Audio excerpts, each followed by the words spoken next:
This hole has killed 16 people. Wow. These titles, man, they be tripping me out. Again, welcome back. We're back with Mrballen. Again, make sure you guys are subscribed to his channel. This brother is incredible, man. I can listen to him all day long. All day. For those of you who have watched this already, I appreciate y'all coming over watching with me.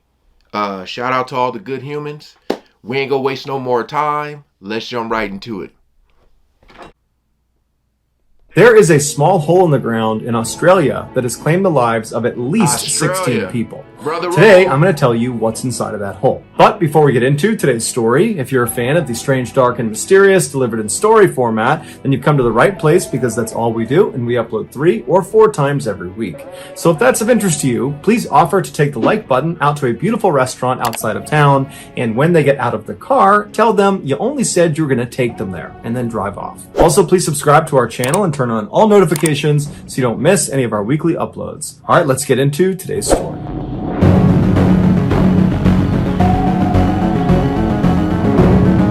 Crazy title. The third stage. In 1938, a farmer in southeastern Australia decided to bring his horses to a watering hole on the other side of his large property.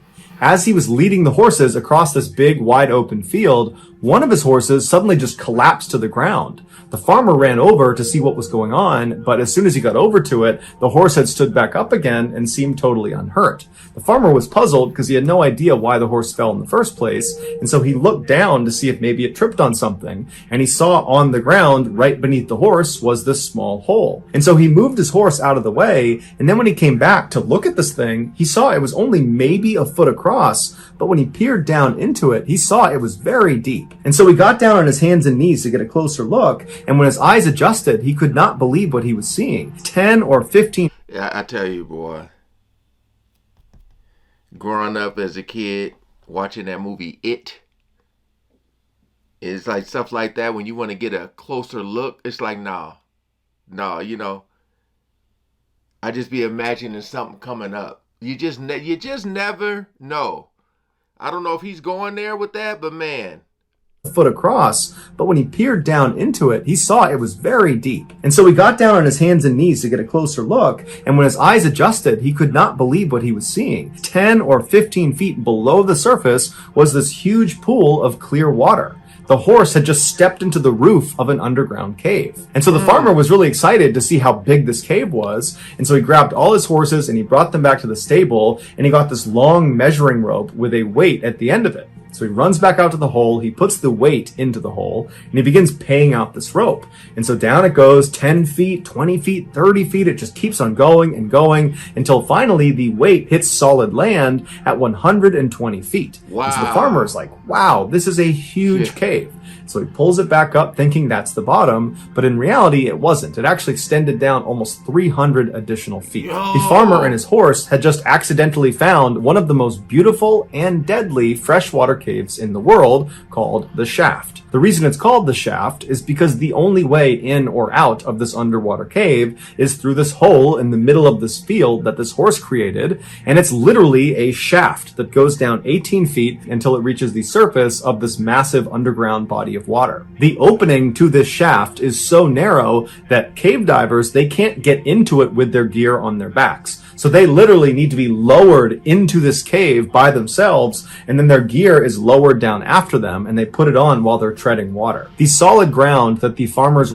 I ain't never heard cave diving. That's a thing. I mean, I know people explore caves, but I didn't know it was actually called cave diving. People be finding, what, hidden treasures and all that stuff? Wow. lowered into this cave by themselves, and then their gear is lowered down after them, and they put it on while they're treading water. The solid ground that the farmer's weighted line had touched at 120 feet when he believed he had reached the bottom of the cave, what he had actually touched was the top of something called the rock pile. The rock pile is basically this huge underwater pyramid that looks like a rock pile that sits at the bottom in the middle of this huge underwater cave. And from the top of this rock pile, you can go down it in all different directions, but once you get to the bottom, there's only two tunnels to choose from.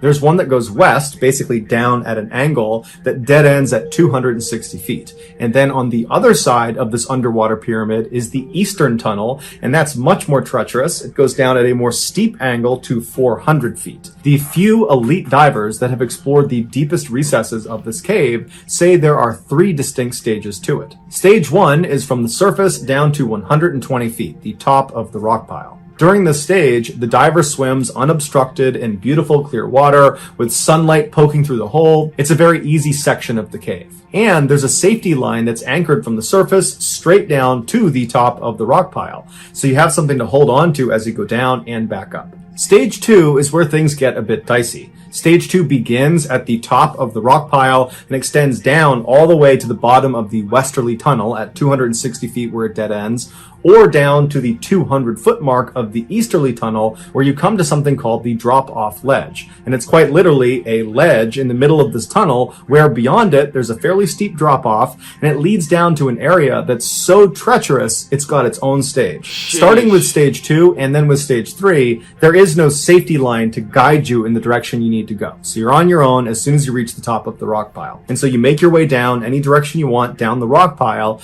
until you reach either of these tunnels, and as soon as you go into them, you immediately start to lose visibility because the sunlight cannot penetrate all the way into these tunnels. And so the diver becomes increasingly reliant on their flashlight. As such, they have to be very careful as they navigate down stage 2 to not bump into the walls, because doing so will knock the limestone silt off of the walls. It will create a cloud of it in their face. It will blind them. It's like being in fog where a flashlight can't push through it. And so the diver has to either wait for the silt to clear, which could take a very long time, or they have to swim blind. Also, anyone entering stage 2 and stage 3, they can't breathe regular air out of their tanks. There's too much nitrogen in regular air. The deeper you dive, the more nitrogen your body will absorb, and if you have too much nitrogen in your system, it can give you something called nitrogen narcosis, which is like being really drunk. And in extreme cases, people have been known to take their mouthpiece out and inhale water, believing they're on the surface, or they'll confuse the direction up with the direction down, and to get to the surface, they will swim straight down until it's too late and they can't get back up again. No. And so divers that are going to be in stage 2 or stage 3 of this cave will breathe a special mix of gases that are low in nitrogen. The final stage of the shaft, stage 3, is just from the 200-foot mark of the easterly cave, so that drop-off ledge, all the way down to the bottom at 400 feet. This stage is unbelievably dangerous. As soon as you drop off that ledge, all the sunlight goes away. It is pitch black, and the tunnel narrows considerably and stays incredibly narrow. In fact, many times divers have to squeeze themselves past sections where the rocks are too close together. And so because you're inherently bumping into the walls all through stage 3, you're pretty much guaranteed to be silted out the entire time. At this depth, nitrogen narcosis is virtually guaranteed, even if you're breathing a special low nitrogen mix of gases. And so divers need to be ready to abort the dive. So for anyone out there who has done cave diving before and all this stuff that he's explaining, and let's say you guys know that this stuff exists, all this stuff he's talking about that can happen. Like, let's say someone went down there and they survived, and they documented it, and they said that it was very dangerous. There was nothing down there, just the cave itself.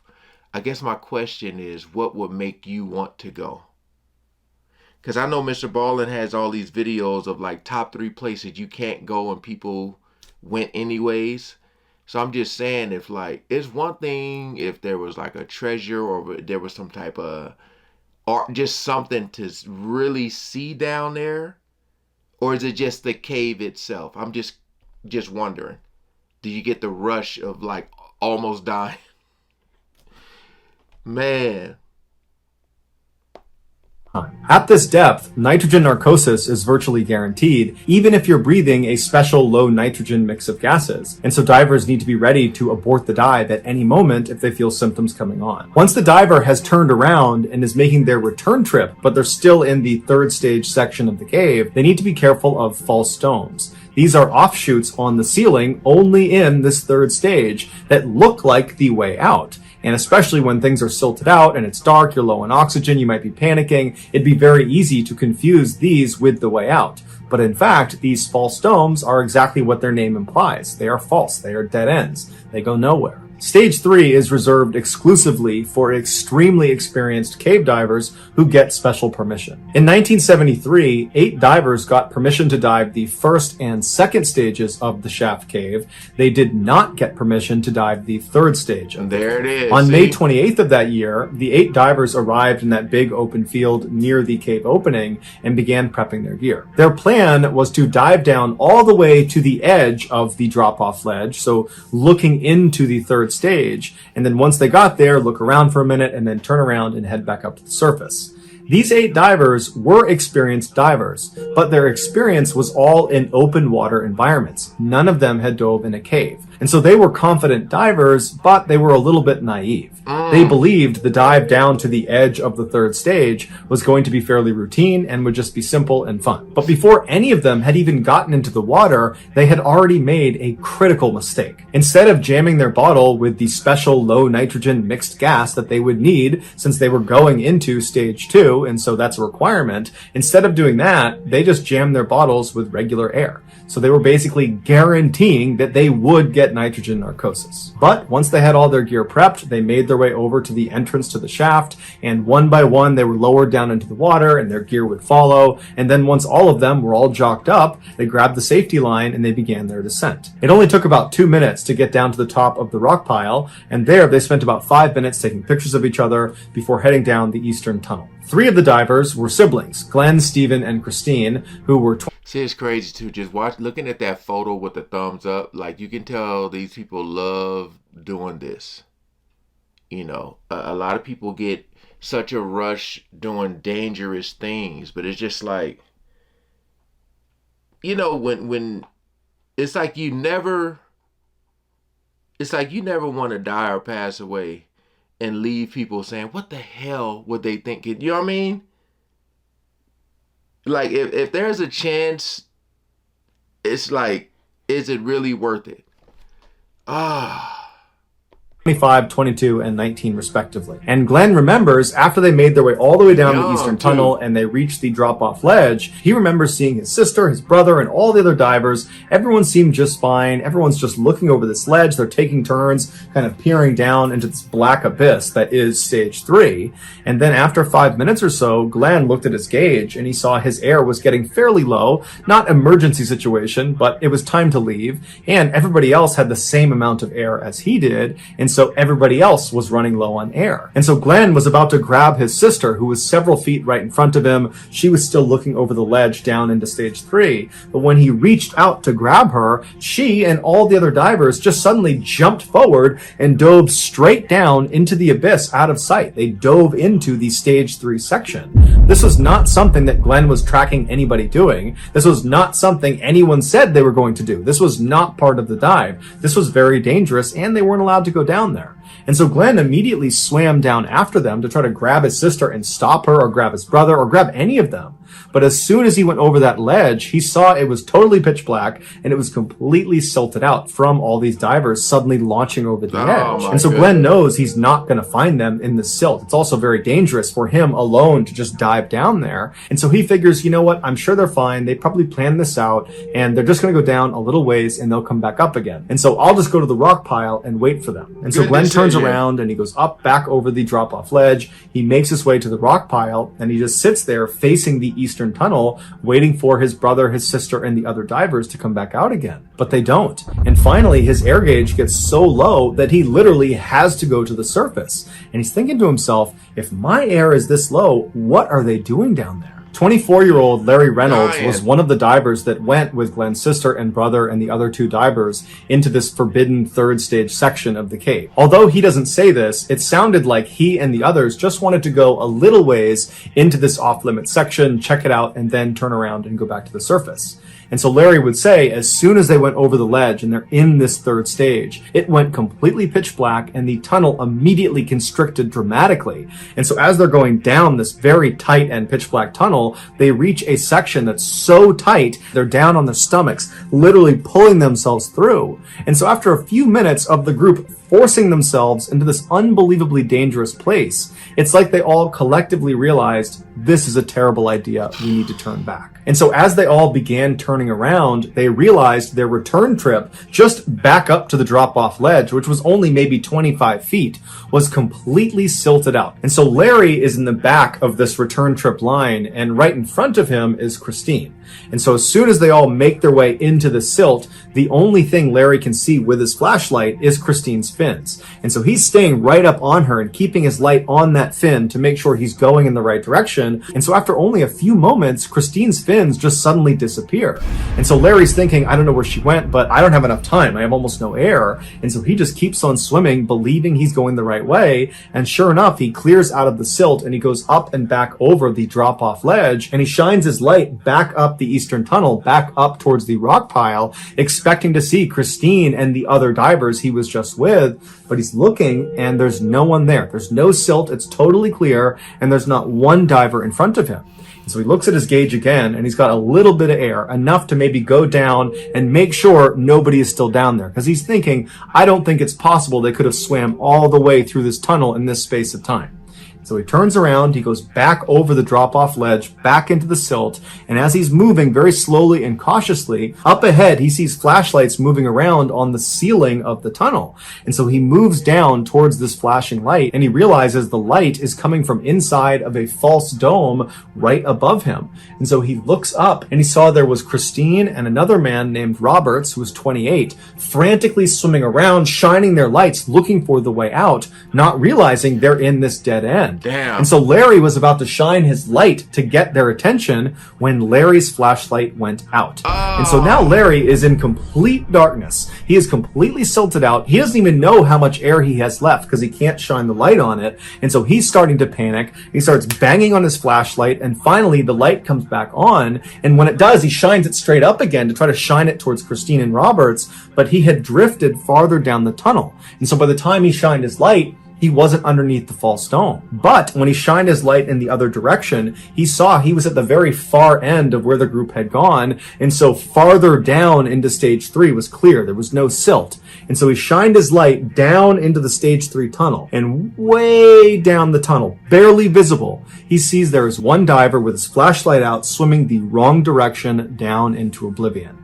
His name was John, he was 20 years old, and he almost certainly had nitrogen narcosis. Larry knew he could not save him, and so Larry turned around and went back into the silt, back up in the direction of the rock pile, touching the ceiling, looking for that entrance into the false dome to try to help Christine and Roberts. But he's not finding it, and he's looking at his air gauge, and it's getting critically low, and he knows if he doesn't go soon, he's gonna die. And so at some point, after not finding the entrance to this false dome, he decides he just has to go out and save himself. And so he manages to get out of the silt. He goes up and over the drop-off ledge. He gets to the rock pile. He grabs the safety line and he fins himself up to the surface. And when he gets to the surface, he looks around and there's only 3 other divers up there, one of which is Glenn. And Glenn, he looks visibly panicked and he yells to Larry, "Hey, have you seen my brother and my sister? Have you seen the others? Are they coming up after you?" And Larry looks at him and just shakes his head. He didn't know what to say. He knew they were gone. But for Glenn, this was his baby brother, his baby sister. He had to go back down.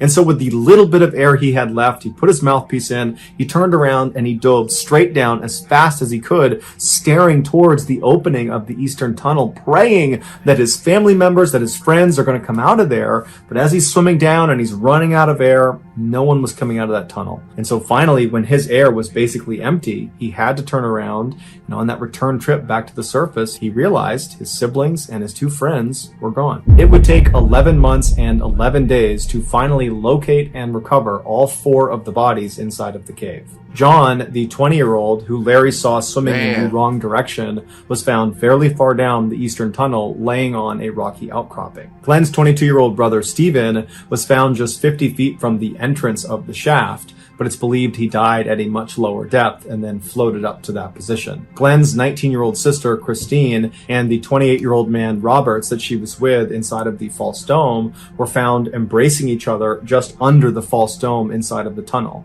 Investigators believe when they were in there, they couldn't find the exit, and then realized that they had so little air that even if they found the exit, they would not get out in time. And so, knowing they were just minutes away from death, they abandoned looking for the exit and instead just embraced each other while they died. And then afterwards, they floated down and out of the false dome. After this tragedy, the shaft was permanently closed to all divers, but years later, they would reopen it. So that's going to do it, guys. Wow. If you found the secret in today's episode, let us know in the comments section what it is and where you found it. So give us the timestamp. And if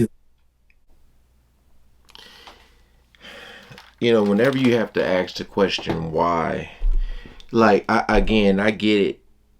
People, they're the fact that he said though they were naive. That's what makes this so tragic. Like, the fact that they jumped down the area they didn't get, approval to go, like that's what I'm saying. It's whenever you're doing stuff you're not supposed to be doing, it's like sky's the limit on what can happen, and like, people be like, I know we're not supposed to do this, but like, what if we do it and we make it out? What a great story to, it's not, to me, it's not worth it, but to each their own. But like, the fact that they reopened that is like kind of crazy, especially since someone kind of found it on the accident. I don't know, man. This was pretty crazy. Just the fact that they could have survived. They could have. And me, I'm looking at it at a point where I don't even know really how to swim. So, dang. But all right, hey, again, appreciate for those of you who've seen this and y'all watching again with me, man. I thank y'all. Shout out to Mr. Ballen. Appreciate y'all coming over. Peace out.